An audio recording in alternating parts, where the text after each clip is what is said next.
करण्यात आलेला आहे। तर 25 मिनिटात 50 बातम्या अतिशय वेगवान स्वरूपात आपण पाहिलेल्या आहेत आणि यानंतरच्या बातमीपत्रामध्ये तुमच्या जिल्ह्यातली बातमी वेगवान स्वरूपात पाहणार आहोत। मात्र त्याआधी एक महत्त्वाची आठवण करून द्यायची आहे, या सगळ्या बातम्या तुम्ही तुमच्या मोबाईलवर देखील पाहू शकता। त्यासाठी तुम्हाला काय करायचं आहे, तुम्हाला आमच्या सोशल मीडिया प्लॅटफॉर्मला भेट देणं गरजेचं आहे। आम्हाला फेसबुक, यूट्यूब, ट्विटर आणि इंस्टाग्रामवर फॉलो करा। तिथे वेळोवेळी प्रत्येक बातम्यांचे अपडेट तुमच्यापर्यंत पोहोचत राहतील। आणि आता पुढच्या बातमीपत्राच्या सुरुवातीला आपण एक नजर टाकणार आहोत हेडलाईन्सवर। हेडलाइंस प्रायोजक राजयोग पेंट्स, खुशियां आपकी, रंग हमारे।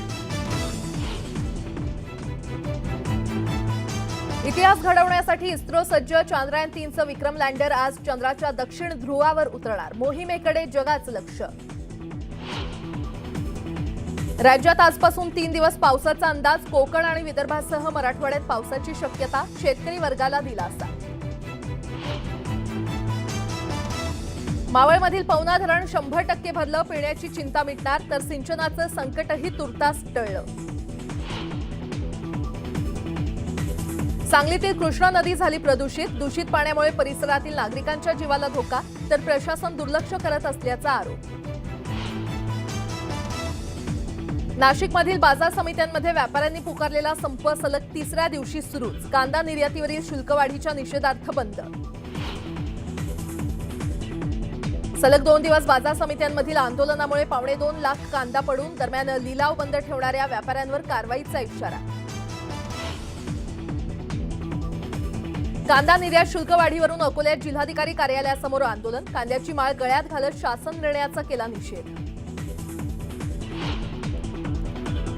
कांद्याच्या वाढीव निर्यात शुल्काविरोधात नाशिकमधील कांदा लिलाव ठप्प, केंद्रीय राज्यमंत्री भारती पवारांनी जिल्हाधिकारी कार्यालयात बोलावली बैठक, कांदा व्यापाऱ्यांसह शेतकरी प्रतिनिधी राहणार उपस्थित। यवतमाळमध्ये शेतकरी आत्महत्येचं सत्र सुरूच, 15 दिवसात 18 शेतकऱ्यांनी संपवलं जीवन, कृषी मंत्री धनंजय मुंडेंनी घेतली आत्महत्याग्रस्त शेतकरी कुटुंबियांची भेट। महाविकास आघाडीची आज मुंबईत बैठक, उद्धव ठाकरे आणि शरद पवारांसह महत्त्वाचे नेते राहणार उपस्थित, इंडिया आघाडी बैठकीच्या तयारीचा घेणार आढावा।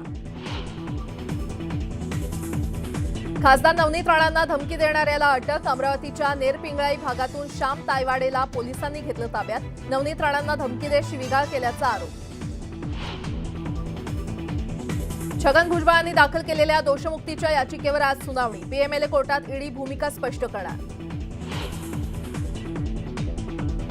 महाराष्ट्र मॉड्यूल प्रकरणी अटकेत असलेला दहशतवादी शामिल नाचनला कोर्टात करणार हजर, एनआयएकडून कोर्टात पुरावे सादर केले जाणार। सचिन तेंडुलकर नॅशनल आयकॉन, मतदानाचा टक्का वाढवण्यासाठी जनजागृती करणार, आज निवडणूक आयोगासोबत सामंजस्य करारावर करणार स्वाक्षरी। आणि भारत आणि आयर्लंडमध्ये आज 3रा T20 सामना, राखीव फळी आजमावण्याची टीम इंडियाला संधी।